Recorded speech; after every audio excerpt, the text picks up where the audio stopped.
straight Kau ingat kau bagus sangat ke perempuan? Kau tu miskin, kotor macam ni. Aduh. Kau yang tampar muka anak aku kan?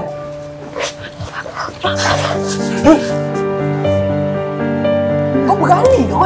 Aku pun tak pernah naik tangan dekat anak aku. Cepat balik, lari. Ni.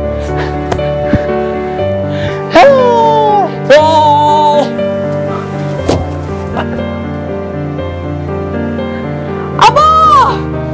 Sebenarnya Pak Udin yang langgar arwah Abah Yaya. Pak Udin ni manusia ke binatang? Tak ada hati perut ke? Aku dah tak nak dengar apa-apa lagi yang keluar daripada mulut kau. Aku nak kau berampas. Rampaslah!